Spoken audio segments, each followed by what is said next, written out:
different countries of the world. You see, I am Dr. B. Siddhappa, Professor of Economics, serving in one of the affiliated SP and JMB college, that is Gulbarga University, Gulbarga, teaching the UG, PG, MPhil, PhD students since 35 years. So far, I have produced 9 PhDs, many MPhils, and 10 PhD students are working under my guidance. I think this is sufficient as introduction. Sir, first of all, I am conveying my sincere gratitude to all authorities of IWST for providing this forum to share something, that is some ideas with you all, that is scholars coming from across in the country. The theme of my paper is efficiency resources, that is forest and credit used by SHGs, that is self-help groups, for socio-economic transformation of Karnataka economy, that is India. I feel the taste of my paper may be differ compared to others, but I have observed yesterday and today's session. Different, the tasted paper is to be present in the form of 17 points. I may be finish all these 17 points within the time constraints that is given by our chaired person. The first point of my paper is correlation of credit and forest inputs.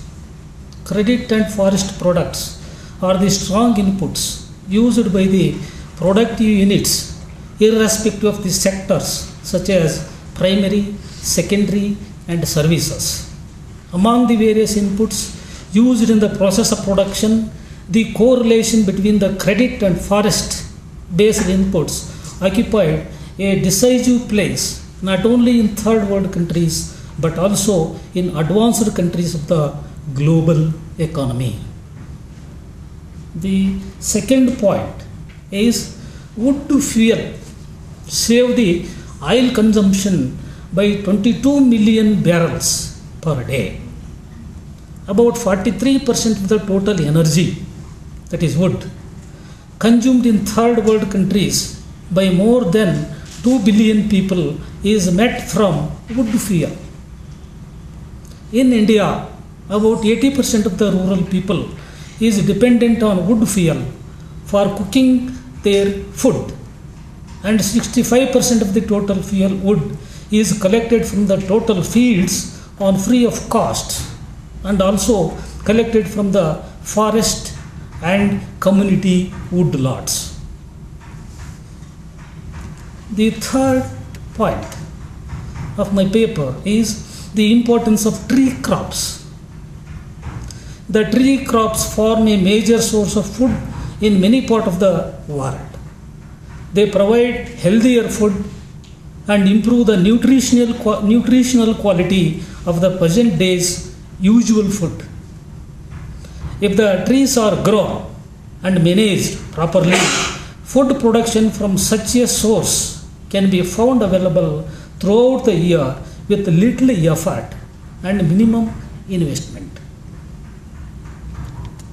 The fourth point of my paper is diversification of forest land into farm and domicile purpose in India.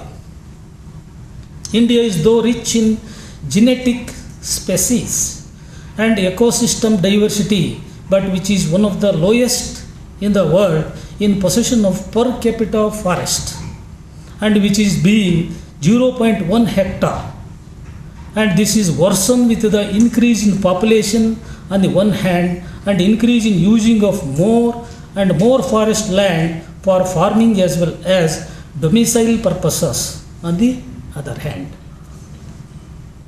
The next point, coverage of forest area in South Indian 4 states.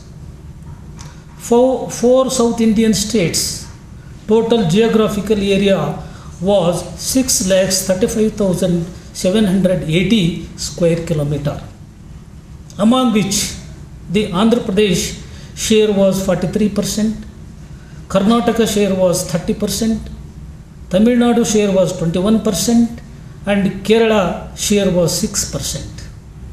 The percentage of forest area to the total area during the year 1994.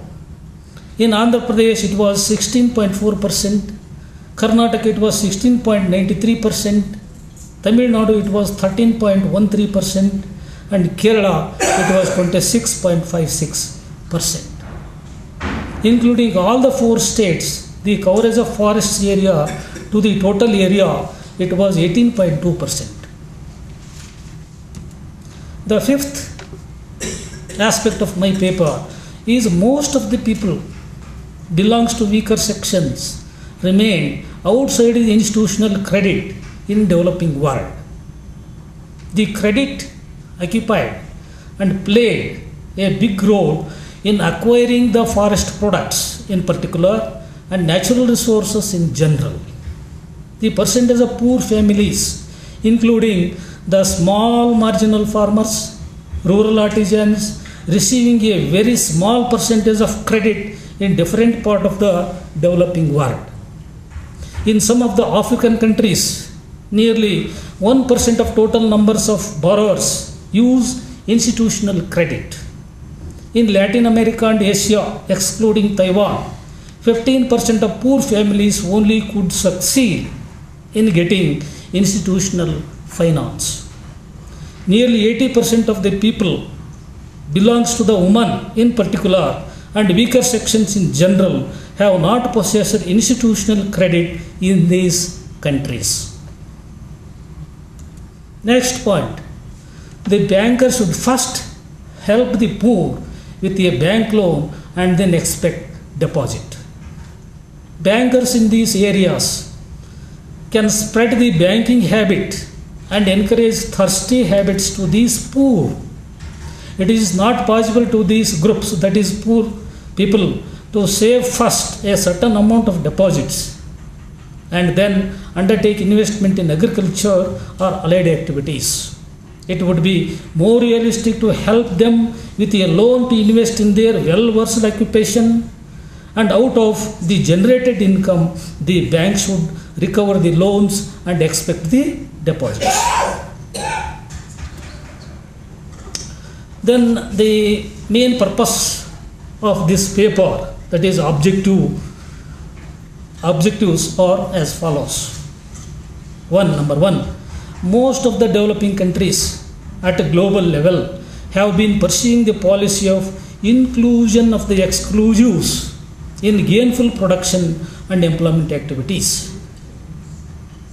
Number two, exclusive groups have been allowed particularly and involving them in generating the income through the NGOs or SHGs. Number three, the state and central governments have been encouraging the exclusive groups to bring them in inclusive groups through the interest subsidy, asset subsidy, fixed capital subsidy, and so on by implementing various schemes. Next, meaning of women SHGs and its objectives in Karnataka. The SHGs, self-help groups, are the voluntary organizations which have formed by the women members of up to 20 in order to produce single commodity and earn income to solve their common problems such as poverty, unemployment in a particular place. Next, number 10, Government of Karnataka's programs for SHGs.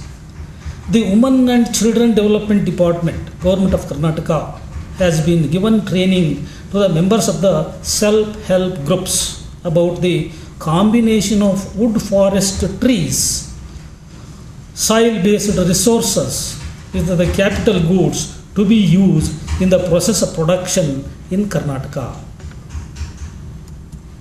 Next, production activities of SHGs in Karnataka. Out of total 1,40,000 SHGs in Karnataka, 1,30,000 SHGs have reported to the government and involving in various activities such as dairy, ready-made garments, blanket marketing, marketing of seeds and manure production and sale of papad, spices and agarbatti, production and sale of soap and detergent, various type of handicrafts, etc. Number 12, bank transaction account of women members in SHGs. Out of total groups, 1,12,900 groups have a good bank linkage and the representation from the different divisions in the state was almost similar. Among the total groups have opened their bank accounts only keeping saved amount, as they have not known anything about bank transaction before the SHG's membership. The total women membership of all the groups in the state was 6.5 lakhs. The total women population in the state in 2011 census was 2.58 crores and the population of 6.5 lakhs women become the members of the total SHGs as on March 2011, which accounts for 2.51%. 13th, saving performance of the SHGs in 4 divisions of Karnataka state. By selling the products, they could have earned some income, out of which saved some income after meeting the consumption needs and all their liability, and they have been keeping money in savings account of the bank to the tune of rupees 942 crores. It is one of the achievement of the SHGs. The saved amount in Bengaluru division was 397.74 crores of rupees, which accounts for 42%. In Belgaum division, it was 189.59 crores of rupees, which accounts for 20%. In Gulbarga division, it was rupees 160.37 crores of rupees, which accounts for 17%. Lastly, in Mysore division, it was rupees 191.6 crores rupees, which accounts for 21%. Socio-economic transformation means transformation means change in the social status of the households in the society. Economic transformation means a change in the consumption habits and which leads to better standard of living of households in the Karnataka state. Point 15. Most of the SHG's products are forest based one.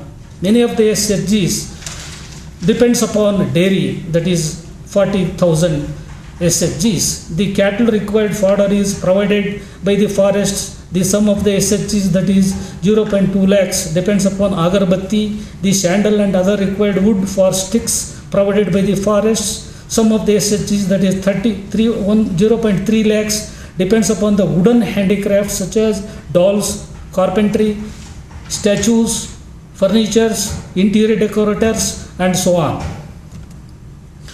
Point 16. Forest is the main source of handmade products in Karnataka.